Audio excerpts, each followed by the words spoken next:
పితా పుత్ర పవిత్రాత్మ నామమున ఆమెన్. ప్రభునందు ప్రియ సహోదరి సహోదరులారా, ఈ వాక్య పరిచర్యకి మిమ్మందరినీ ప్రేమతో ఆహ్వానిస్తూ ఉన్నాను. దేవుడు మనకు అనుగ్రహించినటువంటి ఈ బైబిల్ గ్రంథము, దేవుడు మనకి ప్రేమతో ప్రసాదించినటువంటి తన యొక్క వాక్యము అమూల్యమైనటువంటిది, వెలకట్టలేనటువంటిది. ముఖ్యంగా మన జీవితంలో నిర్ణయాలు తీసుకోవాలి అనుకున్నప్పుడు ఈ దేవుని యొక్క వాక్యానుసారముగా మనము జీవించగలిగితే, ఆ దేవుని యొక్క వాక్యే మనం ఎటువంటి నిర్ణయం తీసుకుంటే మన జీవితాలకి ఫలభరితంగా ఉంటుంది, ఆశీర్వాదకరముగా దీవెనకరంగా ఉంటుంది నేర్పిస్తుంది. ప్రియులారా, ఈ దేవుని వాక్కుల్లో ఉన్న శక్తి ఎంత గొప్పది అంటే, కరుడుగట్టినటువంటి పాపాత్ములను కూడా మార్చివేస్తుంది, మనస్సులను కరిగించి మనుషులను కదిలించి మనుషుల యొక్క మనస్సులని మార్చివేసి హృదయ పరివర్తన కలిగించి మంచి మనుషులుగా మార్చగలిగినటువంటి శక్తి ఒక్క దేవుని యొక్క వాక్యానికే ఉంది. కరుడుగట్టినటువంటి దొంగలకి, రక్త పిపాసులకు కూడా కనికరాన్ని కలగజేసి మంచి వైపుకు నడిపించేటువంటి గొప్ప శక్తి ఈ దేవుని యొక్క వాక్కుల్లో ఉంది. ప్రియులారా, దేవుని యొక్క వాక్కు దేనితో పోల్చబడింది అంటే, ఒక సుత్తితో పోల్చబడింది. ఏమంటాడు అంటే భక్తుడు, ఇదిగో నీ వాక్కు సుత్తి వలె రాతిని పగలగొట్టినట్టుగా రాయి లాంటి హృదయాన్ని కూడా మార్చివేస్తుంది అని పలుకుతున్నాడు. ఒకానొక గ్రామములో ఒక దైవ భక్తుడు, ప్రభు యేసు అంటే ఎంతో ప్రేమ ఉన్నటువంటి ఆయన, తన కుటుంబము కూడా జీవిస్తూ ఉన్నారు. కాస్తో కుస్తో సంపదలు ఉన్నాయి. ఒక రోజున ఆ ఇంట్లో దొంగలు పడ్డారు. ఆ ఇంటిలో ఉన్నటువంటి బంగారాన్ని, డబ్బుని, ధనాన్ని దోచుకొని వెళ్ళాడు. వెళుతూ వాడు ఆ బీరువా ప్రక్కనే ఉన్నటువంటి ఒక పుస్తకాన్ని కూడా తీసుకొని వెళ్ళాడు. ఆ పుస్తకం ఏమిటి అంటే, ఆ ఇంట్లో ఉన్న పెద్ద ఆయన బైబిల్ నుంచి తనకు తానుగా ప్రేరేపించినటువంటి వాక్యాలు ఆ నోట్బుక్లో, ఆ డైరీలో రాసుకునేవాడు, బైబిల్లో నుంచి కొన్ని మంచి వాక్యాలు తీసుకొని. ఈ దొంగవాడు దొంగిలించి వెళ్ళిపోయాడు. పోలీస్ కేసు పెట్టారు. చానాళ్ళు అవుతుంది, కానీ ఎటువంటి ప్రయోజనం కూడా లేదు. దొంగ దొరకలేదు, పోయినటువంటి సొమ్ము కానీ, బంగారం కానీ, ఆ పుస్తకం కానీ తిరిగి దొరకలేదు. పోలీసులు కూడా చాలా ప్రయత్నం చేశారు, కానీ ప్రయోజనం లేకుండా పోయింది. చానాళ్ళ తర్వాత తమ ఇంటికి ఒక పార్సిల్ వచ్చింది. ఏంటా ఈ పార్సిల్ అనని కుటుంబం అంతా కలిసి ఆ పార్సిల్ను ఓపెన్ చేశారు. ఆశ్చర్యం, అద్భుతం. ప్రియులకు దేవుని బిడ్డలారా, ఎన్నో దినాల క్రితం దొంగిలించబడినటువంటి వారి యొక్క బంగారం, వారి యొక్క డబ్బులు తిరిగి పంపించారు ఎవరో. కానీ అరే, ఈ దొంగవాడేవడం మంచివాళ్లాగున్నాడే అనుకుంటున్న సమయంలో భార్య, అమ్మయ్య నా బంగారం నాకు వచ్చింది, పిల్లలు, అమ్మయ్య మా ధనం మాకు వచ్చింది అని సంతోషపడుతుంటే, ఆ ఇంటి యజమానుడు కళ్ళమ్మట నీళ్లు కారుస్తున్నాడు. ఈ బంగారము, ఈ ధనాన్ని పంపించకుండా ఆ దొంగవాడు నేను బైబిల్లో నుంచి రాసుకున్నటువంటి ఆణిముత్యాల లాంటి దేవుని యొక్క వాక్యాలు ఉన్నటువంటి నా డైరీ పంపించినట్లయితే ఎంతో సంతోషించేవాణ్ణి. ఈ బంగారము, ఈ ధనము తను ఉంచుకున్నా నేను బాధపడేవాణ్ణి కాదే అని కళ్ళమ్మటి నీళ్లు పెట్టుకున్నాడు.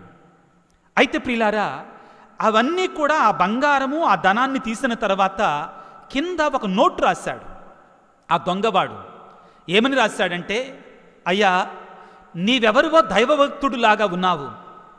నా జీవితం అంతా నేను పాపములో పుట్టాను, పాపములో పెరిగాను, పాపపు జీవితాన్ని జీవించాను, ఒక దొంగగా ముద్రపడ్డాను, దొంగగా జీవించాను, పాపపు జీవితాన్ని జీవించాను.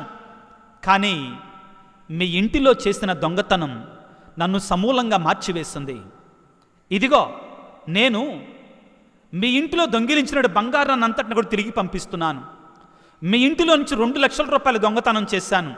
వాటిల్లో నేను ఒక 20,000 నా అవసరం కోసం ఖర్చు చేసుకున్నాను. కానీ నేను మరలా కష్టపడి సంపాదించి మీ 20,000 మీకు తిరిగి పంపిస్తాను. అదేవిధంగా మీరు బైబిల్ గ్రంథము నుంచి ఆణిముత్యాలనని కొన్ని మంచి మంచి వాక్యాలు రాసుకున్నారు కదా. ఈ రోజున నేను మారడానికి, నా జీవితం మారడానికి మీరు బైబిల్ గ్రంథం నుంచి రాసుకున్నటువంటి ఆ గొప్ప వాక్యాలే కారణమయ్యా. ఇదిగో మీ పుస్తకాన్ని కూడా పంపిస్తాను, కానీ మీరు రాసినటువంటి ఆ బైబిల్ గ్రంథం నుంచి రాసినటువంటి మంచి మంచి వాక్యాలు ఇంకా కొన్ని చదవాల్సినవి ఉన్నవి, అవి కూడా పూర్తి చేసుకున్న తర్వాత మీ బైబిల్ గ్రంథం నుంచి రాసినటువంటి మీ నోట్బుక్ను కూడా, మీ డైరీని కూడా మీకు తిరిగి పంపిస్తానయ్యా. నాకు బైబిల్ అంటే తెలియదు, యేసుప్రభు అంటే నాకు తెలియదు, కానీ మీరు నాకు ఈ రోజున ఆ యేసుప్రభు గురించి మీ నోట్బుక్ ద్వారా తెలియజేశారు. నా జీవితంలో, నా కుటుంబంలో, నా భార్య బిడ్డల మధ్యలో నాకు గొప్ప మార్పుని, హృదయ పరివర్తన తీసుకొని రాగలిగాడు అని అతను ఒక చిన్న నోట్ రాశాడట ప్రియులారా. అవును ప్రియ దేవుని బిడ్డలారా, మనందరము కూడా మానవ మాతృలం. ఒక రకంగా చెప్పాలి అంటే పౌలు గారు చెప్పినట్లుగా మనందరము కూడా పాపులమే, బలహీనులమే. కాబట్టి మనము నీతి మార్గంలో బ్రతకాలి అంటే, మన పాప మార్గాన్ని విడిచిపెట్టాలి అంటే ఒకే ఒక ఆయుధం, అదే దేవుని యొక్క పరిశుద్ధ బైబిల్ గ్రంథం. అది మనని కదిలించి, కరిగించి, మన మనస్సులలో హృదయ పరివర్తన కలుగజేసి మనను మార్చివేస్తుంది ప్రియులారా. మనం ఎంత ఎక్కువగా దేవుని యొక్క వాక్యాన్ని చదివితే అంత ఎక్కువగా మనలో మార్పు వస్తుందండి. కీర్తనాకారుడైనటువంటి దావీదు 119వ కీర్తనలో 105వ వాక్యములో ఈ విధంగా పలుకుతున్నాడు: నీ వాక్యము నా పాదములకు దీపము, నా త్రోవకు వెలుగై ఉన్నది. అవును ప్రియ సహోదరుడా, సహోదరి, మన జీవితాలలో మనం వెలుగు మార్గంలో పయనించాలి అంటే, క్రీస్తు మార్గంలో మనం జీవించాలి అంటే ఆ దేవుని యొక్క వాక్యమే మనం నడిపించాలి. మన బిడ్డలకి ప్రియులారా, మనం చాలాసార్లు గొప్ప గొప్ప ఆస్తులు, సంపదలు ఇస్తూ ఉంటాం, కానీ మనం ఇవ్వగలిగినటువంటి గొప్ప ఆస్తి ఏమిటి అంటే దేవుని యొక్క వాక్కు అనే జ్ఞానం. జ్ఞానానికి మించినటువంటి సంపదను మరొకటి లేదండి ఈ లోకములో. అందుకనే సొలొమోను మహారాజు, దావీదు కుమారుడైనటువంటి సొలొమోను మహారాజు, ఆయన దైవ దర్శనములో దేవుడు వచ్చి అతనికి, సొలొమోను నీకేం కావాలి కోరుకో, సంపదలు కావాలా, ఆస్తిపాస్తులు కావాలంటే సొలొమోను మహారాజు అంటాడు, దేవా నీ చెంత ఉండేటువంటి ఆ దైవ జ్ఞానాన్ని నాకు ఇవ్వయ్యా చాలు, ఇంకేం అక్కర్లేదంటే దేవుడు తాను కోరుకున్నటువంటి కోరికను మెచ్చి జ్ఞానాన్ని మాత్రమే కాదండి, తనకు కావలసిన సంపదలు కూడా ఇచ్చాడు. కాబట్టి ప్రియులారా, ఇప్పటి వరకు కూడా, నాటికి నేటికి కూడా సొలొమోను మహారాజే ఈ ప్రపంచం నరులలో, మానవులలో అత్యంత జ్ఞానిగాను, అత్యంత సంపన్నుడుగాను పోల్చబడతారు ప్రియులారా. ఆ సొలొమోను మహారాజు దైవ జ్ఞానము గురించి పలికిన మాటలను ఒకసారి చదువుకుందాం. సొలొమోను జ్ఞాన గ్రంథము 7వ అధ్యాయము 7వ వచనము నుండి: నేను ప్రార్థన చెయ్యగా దేవుడు నాకు వివేకమును వసగెను, నేను మనవి చెయ్యగా జ్ఞానాత్మను నా మీదికి దిగివచ్చను. సొలొమోను మహారాజు అంటున్నాడు, నేను ప్రార్థన చెయ్యగా దేవుడు నాకు వివేకమును ప్రసాదించాడు. అదేవిధముగా జ్ఞానాత్మ, పరిశుద్ధాత్మ, మనకు జ్ఞానాన్ని ఇచ్చేటువంటి పరిశుద్ధాత్మను దేవుడు నాకు ప్రసాదించాడని పలికి, సింహాసనము కంటెను, కిరీటము కంటెను అధికముగా నేను జ్ఞానమును అభిలషించుతుని, సంపదలు దానితో తరితూగజాలవని నేను గ్రహించుతుని. సొలొమోను మహారాజు అంత సంపన్నుడైనా కానీ తాను నేర్చుకున్న సత్యం ఏమిటి అంటే, జ్ఞానముతో పోలిస్తే, దైవ జ్ఞానముతో పోలిస్తే, దేవుడు పరిశుద్ధ బైబిల్ గ్రంథము ద్వారా మనకు వసగేటువంటి ఆ దైవ జ్ఞానముతో పోలిస్తే ఈ సంపదలన్నీ కూడా పనికిరానటువంటివి అని పలుకుతున్నాడు.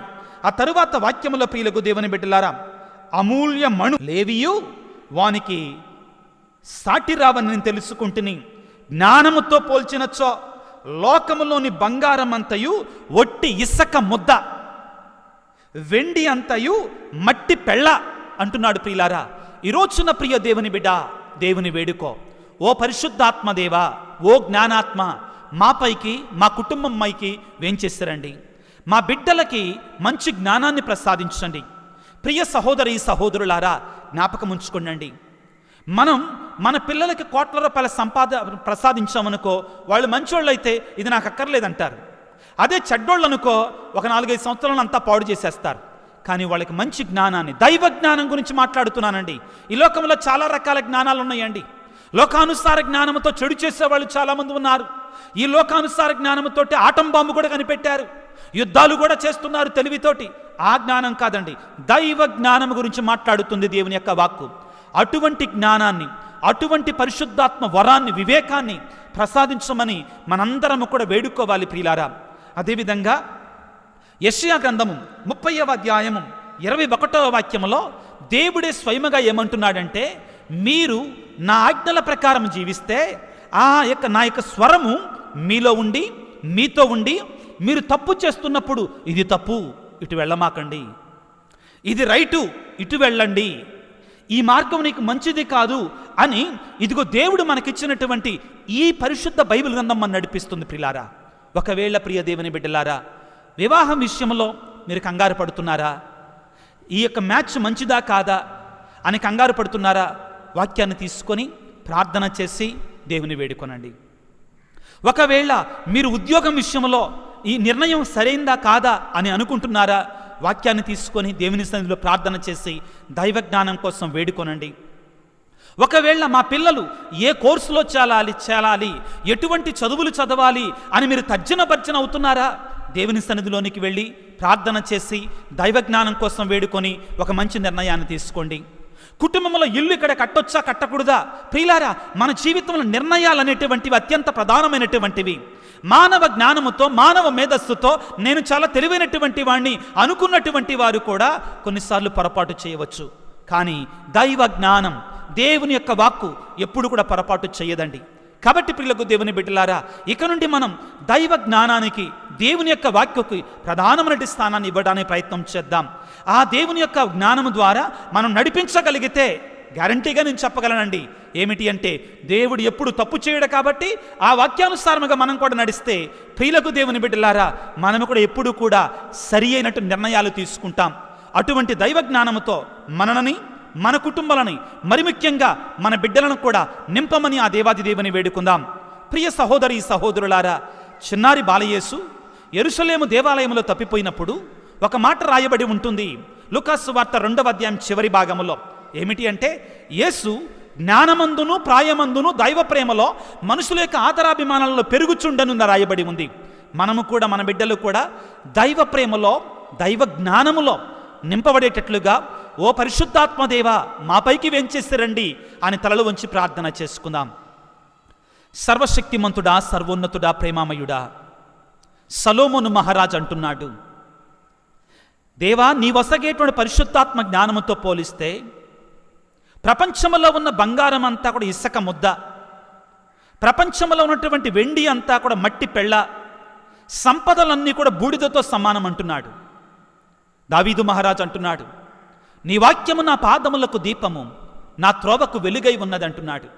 తండ్రి, అటువంటి దైవ జ్ఞానాన్ని, దైవ వెలుగును, దైవ వాక్యాన్ని మాకందరికి ప్రసాదించి ఆ వాక్కు చేత, ఆ జ్ఞానములో మేము నడిపించబడినట్లుగా మమ్ము దీవించమని, ఈనాటి వాక్య పరిచర్యలో పాల్గొన్నటువంటి నీ బిడ్డలందరికీ మంచి ఆరోగ్యాన్ని ప్రసాదించమని, అనారోగ్యంతో బాధపడుతున్నటువంటి వారికి అందరికీ కూడా మంచి స్వస్థతను ప్రసాదించమని, ఇదిగో జ్ఞానగ్రంథకర్త పలికినట్లుగా మందులు కానీ వైద్యులు కానీ నయమచేట రోగాలను కూడా, ఎల్లరిని వ్యాధిని కూడా నయమచేయగల నీ వాక్కు స్వస్థపరుస్తుందని పలికాడు. నీ వాక్కు ద్వారా వాళ్ళని కడిగి స్వస్థపరచమని వేడుకుంటున్నాం. అదేవిధంగా కుటుంబాలలో శాంతి సమాధానాన్ని ప్రసాదించమని, ఈ వాక్య పరిచర్యలో పాల్గొన్న ప్రతి బిడ్డను దీవించమని మా ప్రభు అయిన క్రీస్తు ద్వారా వేడుకొనుచున్నాము తండ్రి. ఆమెన్. ప్రభువు మీతో ఉందురుగాక, మీ ఆత్మతో ఉందురుగాక. సర్వశక్తి గల సర్వేశ్వరుడు పిత, పుత్ర, పవిత్రాత్మ మిమ్మందరిని చల్లగా దీవించి ఆశీర్వదించి కాచి కాపాడుదురుగాక. ప్రియ బిడ్డలారా, దేవుడు మిమ్ము దీవించుగాక. God bless you.